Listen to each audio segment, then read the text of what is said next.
Welcome to the Talkin VAWLS Network. My name is Boogie Bentley. I know some people love this time of year. Some people hate this time of year. Coaches are working nonstop. They're trying to recruit their own players. They're trying to finish off the class of 2024. They're also evaluating a lot of players in the transfer portal. A lot of rumors floating around on Twitter, on message boards. A lot of guys are starting to pop up in the portal. What direction will Tennessee go? Well, this is an interesting name, and I'm going to take a look at it here in just a second. Jalen Travis, offensive tackle, is in the portal. You can see there he took to Twitter. Thank you to my teammates, coach, and the entire Princeton football community for helping me grow as both a player and a man over the past 4 years. I'm eternally grateful for my time as a Tiger. With that said, I will be entering the transfer portal as a grad transfer with 1 year of eligibility left. We're going to take a look at this Tennessee offensive line. Of course, we've been talking the last couple of days. Cooper Mays, Javonte Spraggins both did not go through senior day activities. So I think what could have been a weakness may be a strength heading into 2024, but they also need help at another tackle position. We're going to take a look at it, but as always, do me a favor, smash that thumbs up just below the video. It's quick, free, and easy. It does help this channel, and I would greatly appreciate it. If you're new to the Talkin VAWLS Network, welcome. We're not experts.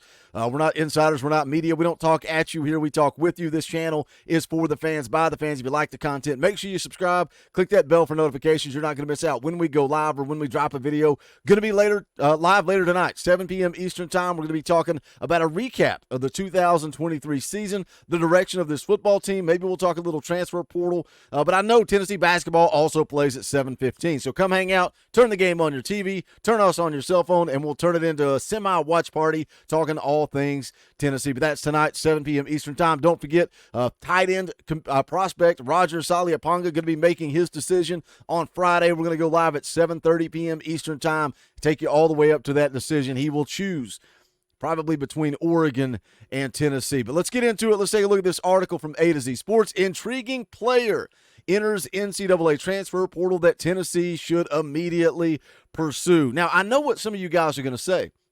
You're going to say Princeton. We're going to rebuild our roster with guys like that play for Princeton. You know, we got some comments about the D lineman that played at Harvard.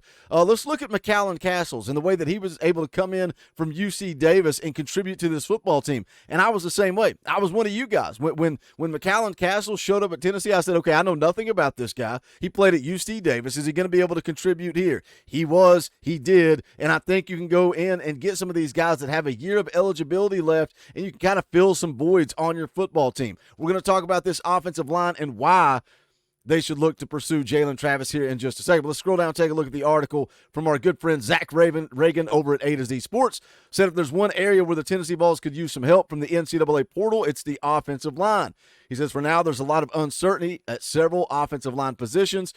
Center Cooper Mays and right guard Javonte Spraggins each have a year of eligibility they could use, but it's unclear if they'll return for another season. He goes on to say left tackle John Campbell, a Miami transfer who played for the Vols in 2023, is out of eligibility. Offensive tackle Jeremiah Crawford, who has played at right tackle and left tackle, was a fifth-year senior in 2023 and doesn't appear to have any eligibility either. Well, first, we got to make a correction there for Zach. John Campbell does have another year of eligibility left. He could use a COVID year if he elected to come back. Now, where it gets interesting, when you try to take a look at it, Jeremiah Crawford, however, he's accurate on that. Jeremiah Crawford does not have any eligibility left. But the interesting part for me, excuse me, when we break that down, again, Cooper Mays, Javonte Spraggins, two guys that did not go through senior day activities. Why is that? Why would you skip senior day activities? You know, we saw Jacob Warren a year ago. He went through senior day activities. That way, you know, if it was closure, if he decided not to come back. However, he did decide to come back. So on the flip side of that, John Campbell did go through senior day activities. I think John Campbell is likely off to the NFL.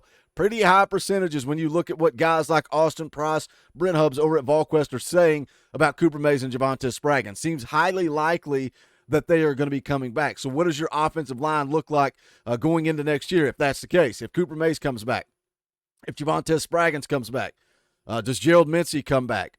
You're going to need an offensive tackle regardless with John Campbell heading off to the NFL. Now, Dane Davis is another guy that didn't go through senior day activity. So is he going to come back? And when you look at Jalen Travis, is he a guy that could be an upgrade over Dane Davis? And something that VolQuest also confirmed, Brent Hubbs said that Tennessee is evaluating every offensive tackle in every tight end that enters the portal. So would there be interest in a guy like Jalen Travis? Right now, you go look at his offers. It's on his Twitter. He's been offered by South Carolina. He's been offered by Houston. Excuse me. He's been offered by Duke, also Kansas, Rutgers, Iowa State have all offered the former offensive tackle at Princeton. Now, if you're asking yourself, is he worth it? Is he a good enough player? This is from PFF, Pro Football Focus. They put out the grades every week. Couldn't find a grade for the entire season. This was, I think, a few games into the year. This is what they had to say. Travis stands out the second you turn on his tape. The 6'9", 315-pound left tackle from Minneapolis, Minnesota makes even bigger edge players look small. But that's not the only area he stands out in. His PFF grades this season are above the competition. He earned a 91.6 overall grade with an 88.4 in pass blocking and a 90.2 in run blocking in 2023. Goes on to say his flexibility and pad level are somewhat a concern for Travis, as is the case with most players who are that big, but he's a decent athlete for his size. Also comes from a family of athletes. His brothers played basketball at Harvard and Kentucky, and his cousin played basketball at Penn State, as well as tight end in the NFL. He's a good developmental tackle prospect with elite measurables to keep an eye on. So do you think a guy from Princeton, do you think Jalen Travis would be an upgrade for this roster? The article here goes on to say, additionally, the Vols need to figure out a solution at left guard, a position that was an issue at times this season after losing Jerome Carvin to the NFL last spring. Not only does Tennessee need to add some starting options, they need to add some depth which they lacked in 2023. It says, intriguing offensive lineman enters NCAA portal that Tennessee should pursue. Princeton offensive tackle entered the portal on Tuesday. He's a player that Tennessee should definitely try to bring to Rocky Top. Here's a tweet from Matt Zenitz. Interesting offensive lineman Jalen Travis has entered the portal, and I have learned from 247 Sports. Again, 6'9", 315. And this is a key, too. Like the same as McCallan Castles, right? When he came here from UC Davis, everybody's saying, okay, who is this guy? What is this guy? Can he compete at Tennessee? A lot of NFL eyes on McCallan Castles when he came here. A lot of people saying, hey, man, he's an NFL prospect. Same can be said for Jalen Travis. Says here he's been on the NFL radar. A lot of people thought he was ultimately going to leave Princeton and go off to the NFL to go get drafted. But he's looking for one more year. And again, I know eventually you got to stop this. You can't keep getting a guy with 1 year of eligibility, plug and play, and send him off to the league. But if you do that, you know, it's a business trip. You got a guy that's going to come here, put in the work. He's trying to grow his draft stock. I think Jalen Travis is a guy that's coming here to work if he did ultimately end up at Tennessee. Goes on to say he's got 1 year of eligibility. It appears he's looking to transfer in an effort to boost his NFL stock. That's where the Vols can sell Darnell Wright, going from not being on the draft radar to being a top 10 overall pick. Says the 6'9", 315 offensive tackle has already received some NFL interest. In fact, there was some thought he might enter the NFL draft after his career at Princeton was finished. So what are your thoughts? Should Tennessee look to go get Jalen Travis? And again, he's not got that offer yet. I just think it's interesting to bring some of these names up that I think there is some buzz behind. And again, as Tennessee evaluates those guys, then we will see the offers come in. Just a lot to track right now, a lot to keep up with. When you look at Tennessee's roster, who could potentially be entering the portal? There's a lot of buzz around Jabari Small that he may not be here this year or next year. And if that's the case, if Jalen Wright goes off to the NFL and Jabari Small decides, hey, I'm done with football, or I'm going to try to transfer, whatever the case may be with Jabari Small, nothing's finalized yet. Your 1-2 punch is going to be pretty good with Dylan Sampson and Cam Seldon, but are you ready to rely on Deshaun Bishop? Are you ready to rely on Khalifa Keith? We're going from a 3-headed monster to a 2-headed monster. Does Tennessee look to add somebody there? Also, there's some buzz around Elijah Herring. You know, if Keenan Peely elects to come back, Elijah Herring all of a sudden goes from a 1 to a 2. Does he want to do that? You're going to have Arian Carter, Jeremiah Thielander at the opposite position, and then Elijah Herring's at the 2 spot.